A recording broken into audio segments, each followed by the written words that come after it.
Hello అండి. Welcome to నా కథల ప్రపంచం. మీకు కనుక నా స్టోరీస్ నచ్చినట్లయితే ప్లీజ్ లైక్ చేసి సబ్స్క్రైబ్ చేసుకోండి. ఇక మనం స్టోరీలోకి వెళ్ళినట్లయితే ఈరోజు మనం చెప్పుకోబోతున్నాం నా మనసులో నిలిచావే స్టోరీ ఎపిసోడ్ 4. ఎప్పుడో తెల్లవారుజామున వేదన వదిలి ఆమె నుదుటి మీద ముద్దు పెట్టుకొని ఇద్దరికి కలిపి బెడ్షీట్ కప్పి ఆమె పక్కన పడుకొని హాయిగా నిద్రపోతాడు వేదని పొదివి పట్టుకొని.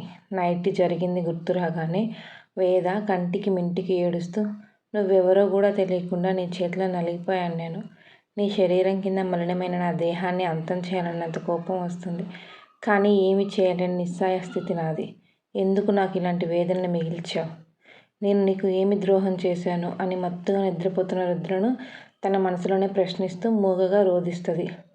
ఎంత ఏడ్చినా తన వేదన తీరదని కన్నీళ్ళు తుడుచుకొని రూమ్లో చెల్లాచెదురుగా పడి ఉన్న తన డ్రెస్ తీసుకోవడానికి తన ఓపికంతా కూడా తీసుకొని లేచి డ్రెస్ తీసుకొని వేసుకొని ఎదురుగా కనిపిస్తున్న మిర్రర్లో తనని తాను చూసుకోగా నెక్ జాలైన మీద రుద్ర పంటిగా అట్లా కనిపించగానే మళ్ళీ ఏడుపు తన్నుకొని వస్తుంటే తనని తాను స్థిమితపరుచుకొని అల్లిన జడను వదిలి ఆ హైకీస్ కనిపించకుండా హెయిర్ ముందుకు వేసుకొని మెల్లిగా డోర్ దగ్గరికి వెళ్ళి ఓపెన్ చేసుకొని బయటికి వచ్చి నడవడానికి ఓపిక లేక అక్కడ హాల్లో ఉన్న సోఫాలో 10 నిమిషాలు కూర్చొని నైట్ రీచ్ అయ్యాను అని తల్లికి చెప్పలేదని ఆవిడ కంగారు పడుతూ ఉంటారని గుర్తుకు రాగానే దిగ్గున సోఫాలో నుండి లేచి డ్రిల్స్ పట్టుకుని ఒక్కో స్టెప్పు దిగి బయటికి వెళ్ళి తన స్కూటీ ఉన్న దగ్గరికి వెళ్ళాలని చిన్నగా నడుచుకుంటూ వెళ్తుంది.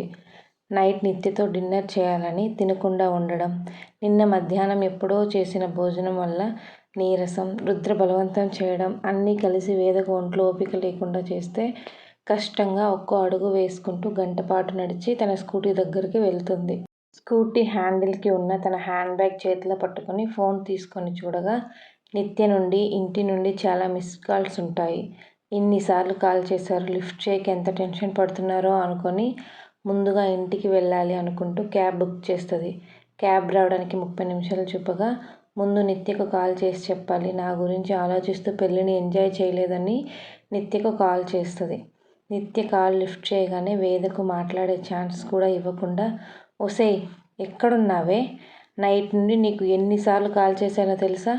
స్టార్ట్ అయ్యాను అని కాల్ చేసి ఇప్పటికి రాకపోతే నేను ఎంత టెన్షన్ పడతానో ఆలోచించవా?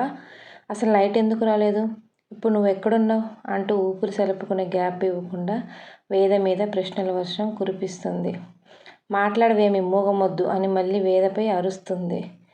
అంత బాధలోనూ వేదకు తన గురించి ఇంత తపన పడే ఫ్రెండ్ ఉన్నందుకు పెదాలు చిన్నగా విచ్చుకుంటే, నువ్వు గ్యాప్ ఇస్తే మాట్లాడదామని వెయిట్ చేస్తున్నా అని బలవంతంగా నవ్వుతూ అంటుంది. వేద వాయిస్లో తేడా గమనించిన నిత్య, ఏడ్చావా అని అడుగుతుంది వెంటనే. నిత్య మాటకు తడబడుతూ లేదు నిత్య, ఇప్పుడే నిద్రలేచా అని అబద్ధం చెబుతుంది. ఇప్పుడే నిద్రలేచావా నువ్వు అని నిత్య ఆశ్చర్యపోతూ అడుగుతుంది. ఎందుకు అలా అడిగావు? వేద, నీకు ఒంట్లో బాగానే ఉందా?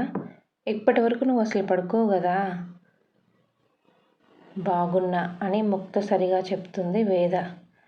అసలు ఎక్కడికి వెళ్ళావు నైటు? నీకోసం నైట్ 12 వరకు వెయిట్ చేసి అలానే నిద్రపోయాను. మార్నింగ్ లేచి అమ్మని అడిగితే నువ్వు రాలేదు అని చెప్పింది. ఇంకా రాలేదని నీకు కాల్ చేస్తే లిఫ్ట్ చేయలేదని ఆంటీకి కాల్ చేశా. అమ్మకి చేసావా అని భయంగా అడుగుతుంది వేద. Continued. Thank you for watching.